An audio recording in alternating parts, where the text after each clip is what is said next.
না না না, আমার বউয়ের উপরে এত বড় অন্যায় আমি সহ্য করবো না। বড়া ঘরের ভিতর ঢুকে আমার বউয়ের ক্ষতি করে দিয়ে যাবে, এ আমি মেনে নেবো না। আর তোমার বউয়ের যখন এত বড় ক্ষতি করলো তখন তুমি কোথায় ছিলে? লেওড়া আমি তো ঘুমাচ্ছিলাম, আমি কি করে জানবো ঘরে ঢুকে পকপক করে যাবে?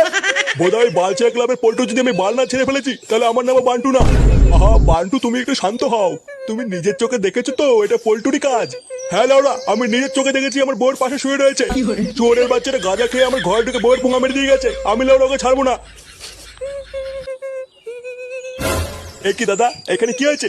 বাড়া ওই পাড়ার বালচা ক্লাবের পল্টু কানকির ছেলেটা গাঁজা খেয়ে কাল রাতে আমার ঘরে ঢুকে বউর সাথে পক পক করে গেছে। না না, আমরা এর একটা বিহিত চাই। লেওরা আজকে গাঁজা খেয়ে ওর বোর গুষ্টির গার মেরেছে, কিন্তু কালকে যে গাঁজা খেয়ে আমাদের ঘরে ঢুকবে না তার তো কোনো গ্যারান্টি নেই। আমরা লেওরা এর একটা বিহিত চাই, ওই পল্টুর গার মারতেই হবে। শুধু ওই পল্টুকে কারণেই হবে না, এর ভিতরে আমার ছেলেও আছে। লেওরা আজকে সব কটার গার ভাঙবো। চলো ভাই সব, আজ এই বালচা ক্লাবে আগুন ধরিয়ে গার মেরে দেবো। হ্যাঁ হ্যাঁ, চলো চলো।